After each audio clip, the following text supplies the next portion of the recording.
And that does include things that make you want to crawl into a corner.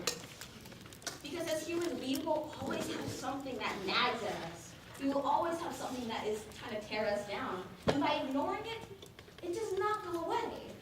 In fact, it only makes it worse. I try to ignore my insecurity of math, right? Not being good at math.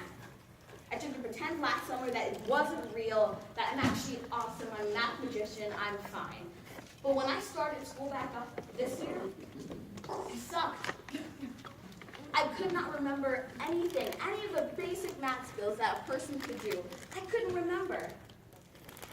And that only made those insecurities of math grow stronger. If there is a garden, and there are weeds in that garden, if you ignore it, will it just magically die on its own? Will it just magically go away? Who wants to answer? Come on, this is a pretty good question, so who wants to answer? All together, just answer. You probably know the answer. No. That's, yeah, sure. It doesn't go away, right? It doesn't go away. You have to pull it up yourself. You have to take it out. And not only does this remove that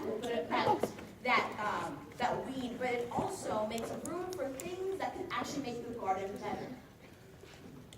That is what we have to understand. That is what we have to know. That when we have insecurities, we can't ignore it. We have to pull it up and make room. Turn that insecurity into something to be confident about. That's what I'm doing with math now. I'm focusing more on it than I ever had. I was insecure about my weight. I was overweight. I probably sound a little overweight now. But I was overweight, and I did not like that. So guess what I did? I went an entire month without sugar, without unhealthy sugar. An entire month. I cut it out myself. No one had to tell me. And not only was this was not just for me to lose weight, because you can cut out sugar for a month and lose weight, then come back and eat even more sugar. But this was to understand discipline and to be aware of what I need to do to be healthy, of what I need to do to self-improve. We don't have control over everything around us. That's false. We do not have control over everything around us, of what people say, what people do, what the world does. The thing that we have really any control over is ourselves. We have to choose to take self-control, to have self-control. And so, when you have a problem, when you are facing insecurities, you will personify that if you just ignore it. It will come out, and people will feed on it.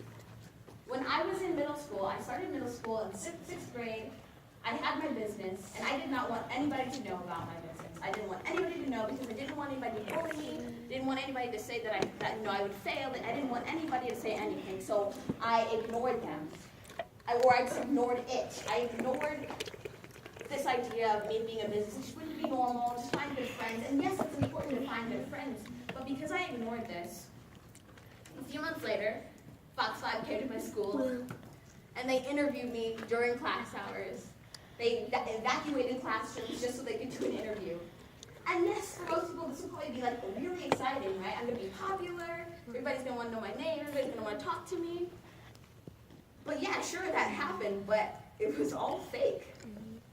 People would want to be my friends, and then as soon as they asked me for jewelry, as soon as they asked me for money and I said no, they would trash me in front of my face and behind my back, telling me that I would not be successful, telling me that my jewelry was ugly, that just nonsense.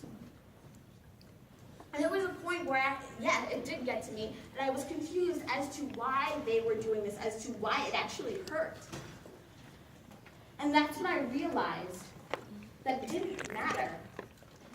It does not matter what they think unless you let it. We have that decision. We have that choice. And what I had to realize was that I have this thing that I'm good at. I'm an entrepreneur. I'm a jewelry designer. I'm a writer. I'm a speaker. I have this thing that is me, that is uniquely me. And I could not let someone else tell me that it wasn't good, that I wasn't great. Because that's when it actually starts to impact. That is when the issues, that's when the insecurities start to grow. So when you have these fears, when you have the insecurities, you have to and then replace it.